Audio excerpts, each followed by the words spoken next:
Mark is in the vast expanse of space. A spaceship, while passing through the tail of a comet, was struck by meteorites. With alarms ringing incessantly, the crew in the hibernation pods were jolted awake. The pilot, Caroline, and her colleague, Away, struggled to their feet only to discover that the captain was dead and the spaceship was completely out of control. Plunging rapidly towards an unknown planet, the descent accelerated, and without immediate action, Caroline and the 40 passengers on board would face certain death. In the midst of chaos, Caroline managed to jettison the cargo from the rear of the ship to lighten the load, barely maintaining a sliver of hope for a crash landing. Amidst the alarms, the spaceship was about to crash. At the critical moment, Caroline panicked and decided to eject the passenger cabin as well. She pulled the lever, but nothing happened. Away had stopped her. "If we want to live, don't they too?" Before he could finish, the glass shattered, and the spaceship crashed, sliding forward as its body was instantly torn apart. After an unknown period, the survivors gradually woke up. Caroline survived by luck, but a steel pipe had pierced Away's chest. Fortunately, the planet had oxygen and gravity, though the light was too intense and the environment desolate. It seemed free from danger. The survivors encouraged each other, unaware that beneath the planet's surface, countless terrifying monsters had long been waiting. Locked in a damaged cabin, a muscular man claiming to be a police officer named William told Caroline about a man named Riddick, who was cruel and extremely dangerous. William was transporting Riddick to a prison on another planet. Although a box of liquor provided a temporary solution, the survivors soon discovered the planet had 3 suns, 2 red and 1 blue, casting a mysterious and eerie light. Despite being restrained, Riddick sensed his chance for freedom upon spotting a crack above him. Enduring the pain, he maneuvered his handcuffs through the crack and silently escaped. Riddick's escape enraged William, who rallied the survivors to capture him. The plan involved some staying behind while William and Caroline led others in pursuit of Riddick and searched for water. They soon encountered huge trunks that turned out to be the skeletal remains of large creatures. Venturing into this bone graveyard, they did not realize that Riddick was lurking silently among the bones. He stealthily approached Caroline and William, and with a sharp bone knife, subtly clipped a lock of Caroline's hair without them noticing, cunningly creating distractions. Riddick led them away as part of his plan to return to the main spaceship. Under the scorching suns, Caroline's group continued, eventually finding a base. Despite its long abandonment, the base had a water source and a solar power system. Caroline's exclamation of surprise revealed an emergency escape shuttle. Meanwhile, a kind-hearted survivor buried the dead and discovered a dark hole leading underground. Curiously investigating, he was suddenly dragged down by a beast, his screams attracting another survivor who arrived only to find blood around the hole and Riddick standing nearby with a bone knife. Riddick fled, and during a pursuit, William attacked him unexpectedly. Familiar with Riddick's weakness, William removed his eye patch, blinding him temporarily. The group subdued Riddick, who was then imprisoned in the darkness. Riddick explained that he had been held in a dark dungeon, forced to fight and endure torment. To survive, he had modified his eyes to see in the dark. Disdainfully, he claimed that it wasn't he who was the killer, but something inside the hole. He warned Caroline of the terrifying instincts he felt about the creature. To investigate, Caroline tied a rope around her waist and ventured into the cave with a flashlight. Inside, the extensive evidence of creature activity made her cautious. As she proceeded, a monster prepared to pounce. Shadows flickered, and a beast's roar surrounded her. Panicked, Caroline climbed desperately towards an upward opening, but her lifeline became a trap. As she screamed for help, the survivors pulled her out just before the monster dragged her back. They cut the rope, and just then, a shadow passed in the cave, signaling the start of a true crisis. William found Riddick, and now facing a common enemy, the unknown creatures of the planet, they agreed to a truce, with Riddick promising to obey William if released. However, Riddick scoffed at the idea, declaring allegiance only to himself. With the creatures ready to emerge at any time, Caroline removed an energy cell, planning to repair the escape shuttle as their best option. Successfully reaching the base, they installed the energy cell, and the shuttle was operational. Inside the base, Caroline announced that they would gather all the energy cells to leave within 2 hours. Suddenly, screams echoed from a warehouse where a boy had been attacked by a swarm of monsters. The creatures seemed to fear the sunlight and retreated into an underground well, leaving only the boy's gnawed bones. Dropping a glow stick into the well revealed human remains. It appeared the base's previous occupants had fallen victim to the monsters. Caroline discovered that the base's samples were 22 years old and operated a planetary simulator, which showed that every 22 years, a giant planet would eclipse the 3 suns, unleashing the underground monsters. Unfortunately, their timing coincided with this event, and as they emerged, A giant planet rose on the horizon. The eclipse began. And with the suns blocked, it was only a matter of time. Using a solar-powered vehicle, the survivors rushed to gather all the energy cells. If they couldn't start the shuttle in time, the emerging monsters would leave them no escape. As the sunlight faded, they reached the main camp. But before they could finish gathering the energy cells, the vehicle lost power, and darkness loomed. Beast-like roars echoed as the survivors looked up to see thousands of monsters swarming towards them, forcing them into a frantic run. In the rear, Riddick had no place to hide and lay motionless on the ground. As a second wave of ferocious monsters attacked, Riddick rolled away, avoiding them. The ground broke apart, and Riddick removed his eye patch. A larger and more ferocious monster approached from a distance. Inside the ship, the survivors were terrified by strange noises in the pitch-black environment, unsure if monsters had entered through the torn ship. In the darkness, Riddick saw a monster crawling above and warned a boy nearby to stay still. However, the boy panicked and ran, and the monster swiftly pounced on him. Another monster targeted Riddick. Riddick ran, leading the monster into the survivors' gunfire. The light burned the monster, revealing its fear of light. They realized that staying in the light could keep them temporarily safe, but remaining there would lead to certain death once the fuel ran out. Caroline made a quick decision. With Riddick able to navigate in the dark, they prepared sufficient light sources and rushed towards the base to board the rescue ship. As they ran, monsters occasionally attacked, heightening everyone's nerves. Eventually, a man broke down, scrambled forward, and accidentally broke a light tube, damaging the power supply. As darkness engulfed them, the surrounding monsters drew closer. The man lit a lighter, took a swig of alcohol, and sprayed it on the fire source, exploding in a burst of flame and blood, which made the monsters even more ferocious. Although they quickly lit oil lamps, they now faced terrifying monsters. What could they do? Roars shook the ground, and Riddick told the survivors that more bloodthirsty monsters were ahead, engaging in deadly combat with each other. William and Riddick led the way, and William asked Riddick what he would normally do in such a situation. Riddick smirked, suggesting that killing someone as bait would make things easier. William agreed and looked back, asking whom Riddick planned to choose. Riddick turned and stared at William, having already chosen his target. The two fought fiercely, with Riddick proving stronger. After injuring William, he retreated into the darkness, watching William, who had been pursuing him, get devoured by monsters. Riddick felt no pity. It turned out William was not a police officer escorting a prisoner but a bounty hunter after Riddick for the money. Now, consumed by monsters, he got what he deserved. Meanwhile, Riddick reached Caroline's group.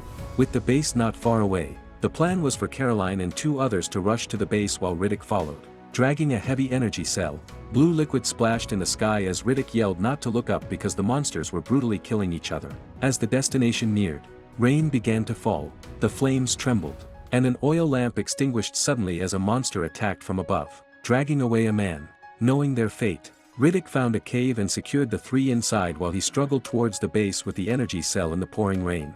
Finally, Riddick reached the rescue ship, installed the energy cell, and prepared to escape alone, closing the hatch. Meanwhile, in the cave, the lamp went out completely, and just as Caroline and the others despaired, glowing creatures in the cave roof gave them a glimmer of hope.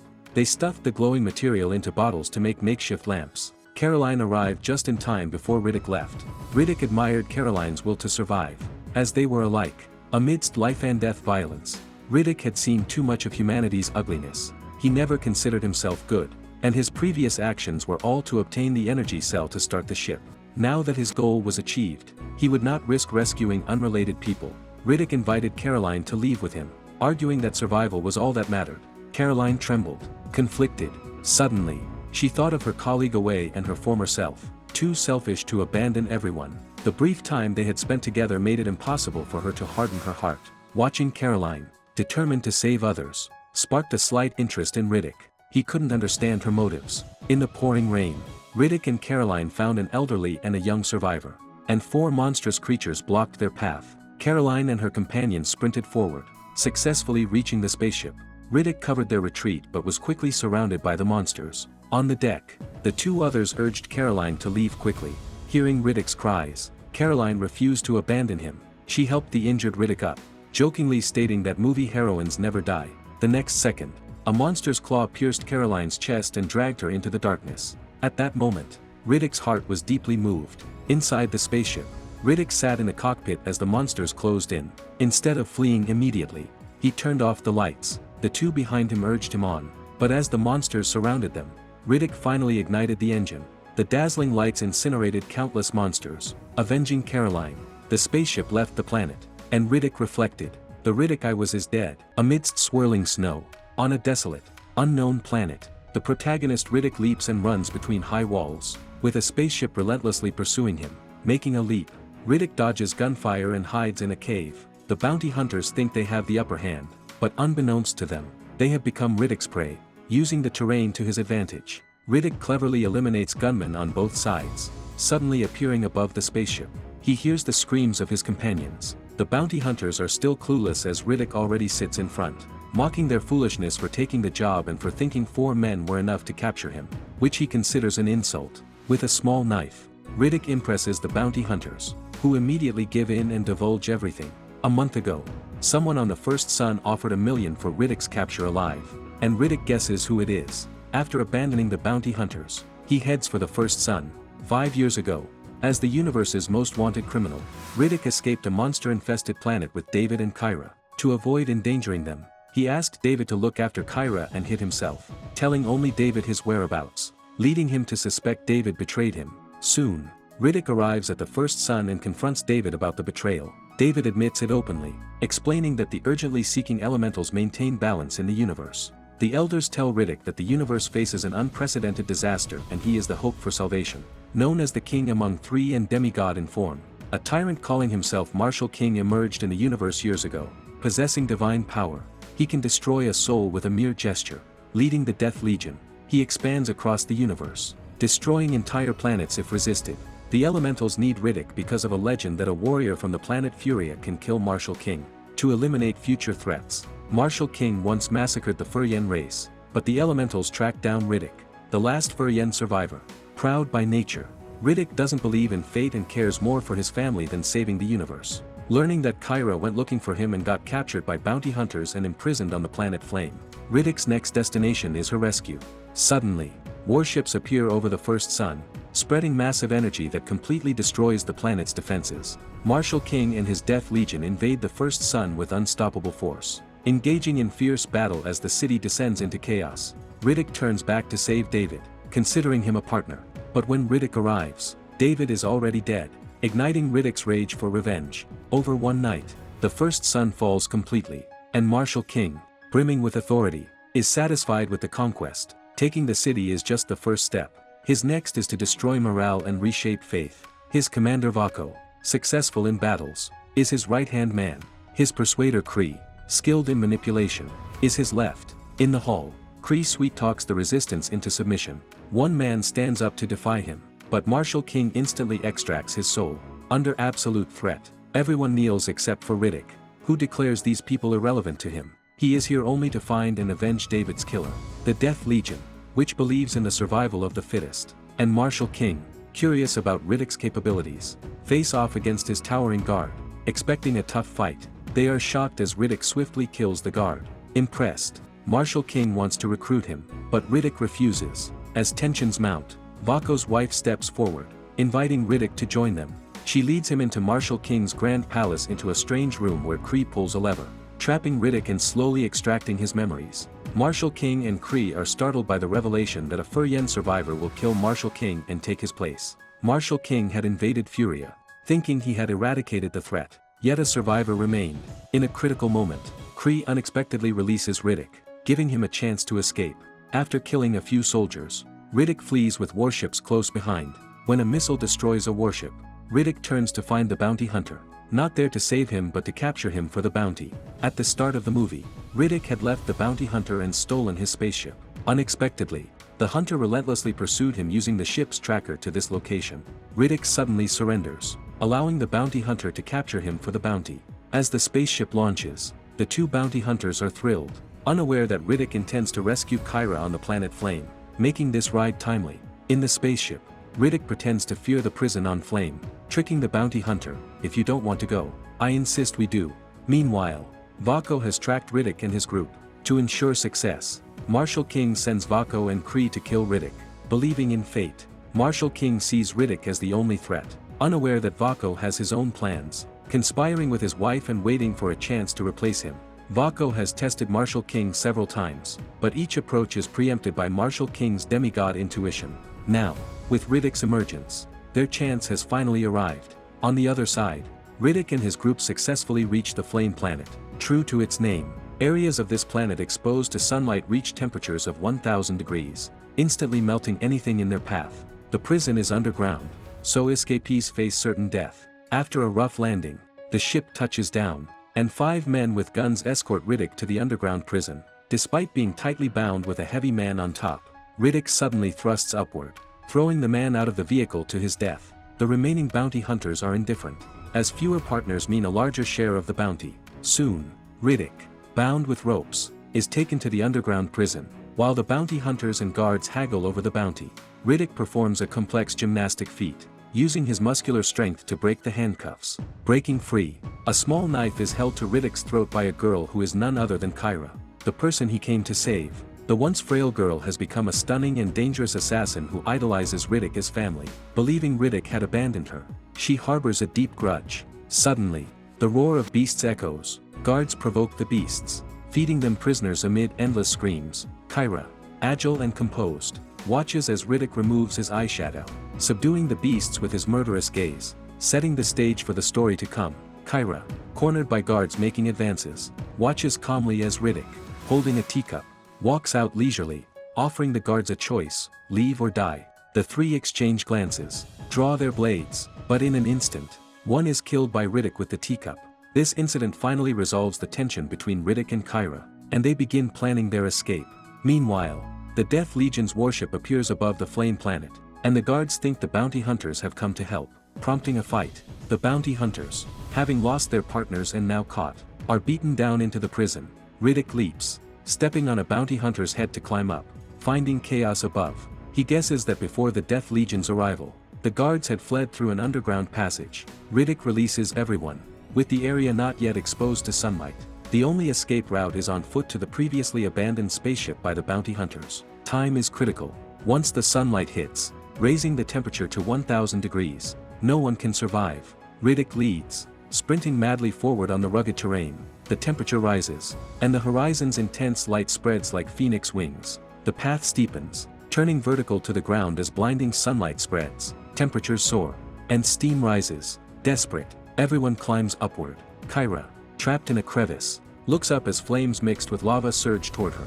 Riddick douses himself with water, secures the ropes, then leaps heroically to save her. It must be said, Riddick truly looks stylish at this moment. After a difficult journey, they finally reach the area where the spaceship is parked. But now, Vako's Death Legion has arrived first. With deathly forces ahead and lethal sunlight behind, trapped, the Death Legion and nearby fleeing guards clash, and Riddick sees his chance. With a bold leap, Riddick and a few others enter the chaotic battlefield. Fighting fiercely, Riddick thrives, but even the best skills falter against energy cannons. Vako watches coldly, landing a sneak attack that leaves Riddick powerless. As Riddick kneels, Vako advances, but just as the situation becomes critical, time stops, and a mysterious woman appears behind him. She tells Riddick it's time to carry the Furyen rage and fulfill his destiny.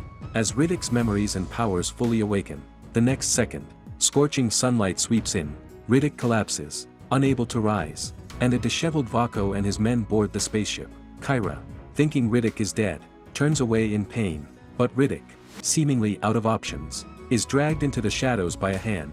Riddick wakes to find Marshal King's persuader, Kree, tearing open his shirt. It's revealed that not only Riddick but also Kree is a Furyen survivor. He chose a completely opposite path to Riddick, hiding his identity to survive by serving Marshal King. Riddick's emergence makes Kree confront his own humiliation. He offers Riddick 2 choices: betray his people and live a life of submission like him, or carry the Furyen destiny and end Marshal King for revenge. Kree steps into the scorching sunlight, fulfilling his redemption. As the last Furyen, Riddick, without doubt, faces his destiny, confronting Marshal King in a final showdown. In Marshal King's palace, Vako reports to Marshal King that Riddick's survival is impossible. But before Marshal King can rejoice, Riddick has already infiltrated the palace, launching an assassination attempt. Marshal King, overwhelmingly powerful, treats Riddick's attempt as child's play, bringing in Kyra. Now subdued, Marshal King plans to break destiny by showcasing the Death Legion's creed: victory defines kingship, and anyone who defeats him will be the new king. the final duel begins, and Marshal King, with his demigod stature, is invincible in speed and strength. Riddick is beaten effortlessly. Marshal King, invoking his divine power, seizes Riddick's soul. Riddick resists, and his powerful spirit not only overturns Marshal King but also enrages him. Marshal King's power surges, his attacks leaving Riddick defenseless. As Riddick faces imminent death, Kyra, pretending to surrender, finally acts, critically injuring Marshal King. Kyra is thrown against a blade-filled rack, barely alive. Vako's wife, unable to wait any longer, encourages Riddick, who has been watching the battle, to enter the fray and kill Marshal King to become the new king. At this moment, Marshal King, thinking Vako is loyally protecting him, starts to rise, but in the next instant, Vako swings a giant axe at him, using his divine power. Marshal King dodges the axe, but when he turns around, Riddick, carrying the Furyen fire, fulfills his destiny. Vako's wife roars, her schemes ultimately benefiting Riddick. Reluctantly, Vako and his men kneel, recognizing the victor. Kyra dies in Riddick's arms, and he sits on the throne, becoming the new king of the universe after losing everything. Vako and his wife will not rest, and Riddick will also undergo a rebirth on a monster-filled planet. On a desolate and unknown planet, an alien vulture discovers a hand, greedily devouring it without realizing what terrifying existence lies buried beneath the rubble. The owner of the hand is named Riddick, who is currently severely wounded and struggling to crawl to the water's edge. Despite being desperately thirsty, he refuses to drink. Suddenly, the roar of a beast explodes in his ears, and a distant alien creature resembling a hyena has locked onto him. As the hyena draws closer, Riddick rolls into the water, alerting the poisonous fish beneath, which is why he had refrained from drinking. Facing danger, Riddick stays motionless until the hyena leaves and the fish submerge. As he reaches the shore and before he can catch his breath, another hyena appears. The hyena pounces, but Riddick does not flinch. He kicks, strikes with a club, and finally throws an object into the distance to successfully distract the hyena. Ahead lies a canyon, and as Riddick reaches it and drinks his fill, the persistent spirit of the hyena follows. Suddenly, from a mud pit, two tentacles emerge, and in the next second, a monster resembling a scorpion leaps out, fiercely biting the hyena, which howls in pain and collapses dead. As Riddick turns, a larger creature targets him. It is not a tentacle but a tail. The creature flips onto the shore, and if Riddick hadn't grabbed a bone stick to block the attack, one can imagine the outcome. Riddick narrowly escapes. Watching the monster retreat back into the mud pit, Riddick remembers a time when compared to monsters, humans were the most frightening. In the past, after he had slain a god and crowned himself the new king of the universe, power made him dull and lust eroded his will. Finally, his rebellious lieutenant, Vako, exploiting Riddick's obsession with finding his home planet, deceived him onto a perilous planet. Caught off guard by a scarred man, Riddick ultimately fell to the bottom of this planet. Now, having survived a great disaster, Riddick must first recover his energy, conquer this planet, and then take back everything that was his. Fishing to stave off hunger and restore his strength is the first step. The second step is to climb high and look for a way out. In a sandstorm, Riddick finds a young hyena, traps it in a cage made of bones, and nurtures it carefully. A month later, Riddick discovers a paradise on the other side of the canyon, with only one path leading there, blocked by the terrifying creatures in the mud pit. Knowing your enemies allows for victory in 100 battles. Riddick summons a small creature, extracts its venom, and then makes an injector to test on the young hyena, ensuring the poison only causes unconsciousness and is not lethal. He then starts to immunize himself, enduring the poison multiple times. 2 months later, Riddick becomes immune to the toxin. Equipped with his gear, it's time to confront the monster. With a leap, Riddick dives handsomely into the water as the monster's tail emerges, and the first round officially begins. Riddick taunts and probes the monster, getting to know its weaknesses. Seeing the right moment, Riddick allows himself to be bitten, then strikes with his knife, successfully killing the monster. The young hyena yelps excitedly, wanting to fight alongside its master. Riddick smiles faintly, and in the next scene, behind him, a larger and fiercer monster is ready to strike. Dodging left and right, Riddick is knocked to the ground. Seeing the hyena in danger, Riddick stands and holds it in his arms, then sprints towards the monster, slashing it open with his weapon. Thus, a man and a dog traverse mountains and rivers, and 3 months later, the young hyena has grown. Relying on the dog's keen sense of smell, Riddick quickly finds a space base, tearing open a bag of dog food. Riddick thinks his pet will like it, but the hyena, not just any ordinary dog, pulls out a large ham, clearly preferring it. Suddenly, thunder sounds from the horizon, and Riddick looks up, sensing an impending disaster. The creatures in the mud pit are too terrifying. Once it rains, they will overrun the entire planet, leading to utter destruction. It seems it's time to hitch a ride. Inside the space base, Riddick activates the communication tower, deliberately exposing his location. As a former top-wanted fugitive in the universe, it doesn't take long for a bounty hunter spaceship to land at the base. The fully armed bounty hunters search but do not find Riddick, who has left a message on the door: either die or leave a spaceship. The bounty hunters, hardened by living on the edge, are not easily scared. Their first step is to set up defensive sensors around the base. The second step, after killing a woman to intimidate Riddick, involves the lead hunter, Santana, blustering that he can't imagine how soon Riddick's tactics will make him cry for his father and mother. Another spaceship lands. They are mercenaries, with Riddick as their target too. The leader, Johns, is straightforward: they don't want the bounty, suggesting that since the bounty hunters arrived first, they should make the first move. If they fail, the mercenaries will take over. The bounty hunters and mercenaries strike a deal, and the bounty hunters act first. Santana cunningly takes out an energy cell from each of the two spaceships and locks them in a box. Riddick, wanting the spaceship, will surely come for them, and they only need to wait for him, setting a trap to catch him. As night falls, the first round begins, the sensors detecting life: a hyena. Suddenly, the sensors go haywire. It turns out the hyena has carried away parts of the sensor, which Riddick smashes to disorient his opponents. As expected, Santana and his partner are cut in half by large animal traps. Previously, Riddick had found some animal traps in the base, which now serve as a greeting gift for the first round. Santana is terrified and stumbles back, and the next second, another comrade's scream of agony is heard. Two men arrive to find a bloody scene, standing back to back in panic.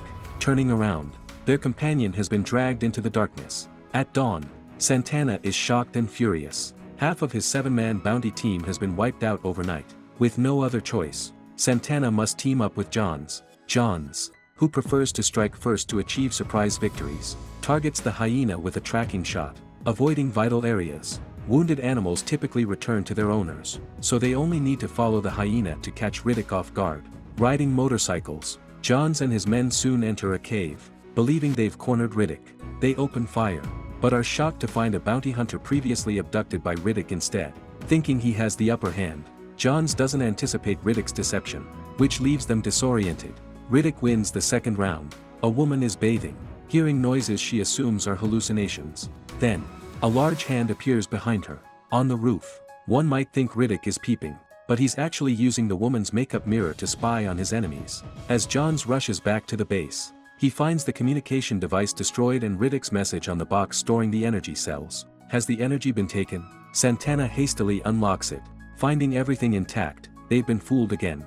Riddick, barely visible on the rooftop, listens as the group discusses their next move against him. He appears like a ghost, taking a hostage and stealthily stealing the energy cells. After distancing himself from the base, he buries the energy cells as the storm approaches, awakening the monsters in the mud pit. Johns and Santana, completely panicked by the destroyed communications and stolen energy cells, are at a loss. At that moment, Riddick boldly approaches, offering them a chance for peace. Both sides disarm as a sign of sincerity. With the hyena lurking nearby, Riddick succinctly states that more dangerous beings than him are about to emerge on the planet. He only wants a spaceship. If possible, everyone can leave safely. Holding the energy cells, Riddick guesses they won't dare attack. Unexpectedly, Santana draws a hidden gun to shoot. The hyena, fiercely protective, leaps to attack. Riddick raises his sword to save his beloved pet, but nearby, Bounty Hunter Doll is ready with a tranquilizer gun. After several shots, Riddick falls to his knees. A gunshot follows, and Riddick, filled with sorrow and anger, watches helplessly as the hyena collapses in front of him. Santana foolishly thinks to kill Riddick, but Johns intervenes in time, capturing Riddick alive. They pummel him, wanting to know where the energy cells are hidden and the truth about John's son's death. 10 years ago, John's son had captured Riddick, whose spaceship later crashed on a monster-infested planet. John's son, selfish and cold-hearted, survived by exploiting women and children, which Riddick could not tolerate. They fought fiercely, and John's son ended up as monster food.